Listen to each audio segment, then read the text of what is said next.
కాంగ్రెస్లో వాపసు వచ్చినందుకు నాకు చాలా సంతోషం ఉంది. ఎందుకంటే నా వ్యూ లోపల కాంగ్రెస్ నా ఇల్లు, సొంత ఇల్లు. నేను పుట్టిన దగ్గరనే పొలిటికల్గా చనిపోయిన ఉంటే అక్కడికి కావాలా. This is my bank feeling. ఎన్నోసార్లు మీ ప్రెస్లో ఎప్పుడున్నా కానీ చెప్తా ఉన్నాను. నాకు Congress is not a party, it's a way of life.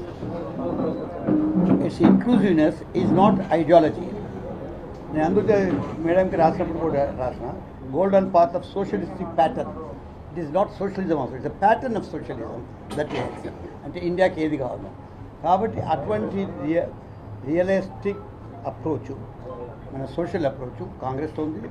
So I really feel ఇవాళ ఈ ప్రభుత్వం వచ్చిన తర్వాత ఒక సంవత్సరం కొత్త ప్రభుత్వం రేవంత్ రెడ్డి గారు వచ్చిందో దాంతో కూడా ఒక డెమోక్రటిక్ ఎయిర్ మన ఊపిరి కలుపుతున్నాము అనేటి ఈ అభిప్రాయం కూడా వచ్చింది. ఇది మాకు ఎమర్జెన్సీ తర్వాత ఎప్పుడైతే హాలోఫెస్ట్ వచ్చిందో ఆ తీరుగా వచ్చింది. Now it will take time.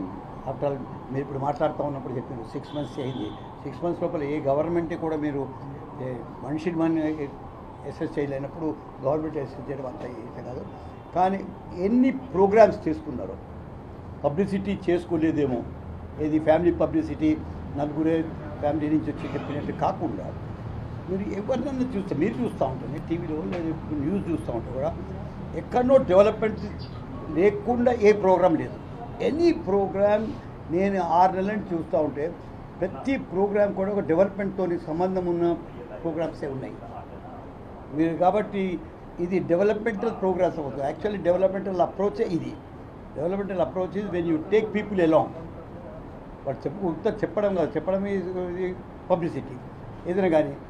This government is really doing very well. There is democratic breathing. చాలా బాగుంది. నేను చాలా సంతోషంగా ఉన్నా. నేను రిజైన్ చేస్తున్నా అంటే ఒకటి తెలుసు, నేను ఎలక్ట్ అయినా ఆన్ బీఆర్ఎస్ సింబల్. నేను ఎలక్ట్ అయింది బీఆర్ఎస్ సింబల్ మీద.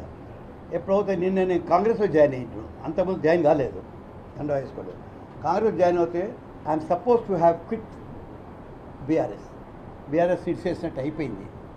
అది ఎప్పుడు తెలిసిందో I'm morally and legally I think I'm little responsible that I should vacate my seat in the Rajya Sabha. నేను ఇవాళ చైర్మన్ గారికి కూడా చెప్పడానికి కారణం అది. మీరు ఏదో వాల్యూస్ పెద్ద పెద్ద మాటలు నేను చెప్పాను, కానీ it is very good. And this is what exactly this present government also is doing on the value systems. కాబట్టి ఇది ఇంతకన్నా ఎక్కువ చెప్పేది నాకు ఇంకా 2 years ఉండే.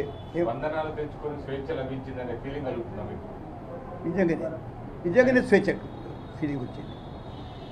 నిజంగానే స్వేచ్ఛ ఫీలింగ్ వచ్చింది. And I'm feeling it also. నా ఒక్కడికి కాదు, 2 ఏళ్ల సర్వీస్ ఉండగానే రాజీనామా చేశారు. మరి యాక్టివ్గా ఉంటున్నారా పాలిటిక్స్లో? మీరు గవర్నమెంట్కి ఎట్లా ఉపయోగపడబోతుంది? I should ask my body. నా బాడీని అడగాలి నేను. గవర్నమెంట్తో యాక్టివ్గా ఉంటారా? గవర్నమెంట్ సర్వీసెస్ నేనైతే టోటల్లీ కాంగ్రెస్ మనిషిని. అందరికన్నా ఎక్కువ పెద్ద మనిషి నేను. కార్గే కన్నా ఒక 2 years పెద్దోడినే, సీనియరు.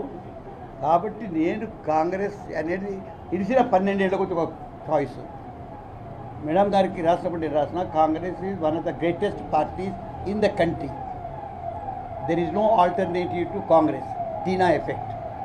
బట్ కాంగ్రెస్కి ఎట్లయితే ఆల్టర్నేటివ్ లేదో నా తెలంగాణకు కూడా ఒక సబ్స్టిట్యూట్ లేదు. This is my dilemma. ఆ డిలెమాలో I want to go and join the movement. And Telangana వచ్చింది సోనియా గాంధీ కూర్చొని ఇప్పుడు మీ అందరికి చెప్పిన ఈ ఎంపీసీ మీరంతా ఉంటుంది, మీరంతా your part of the regular meetings ఇక్కడ అయినాయి.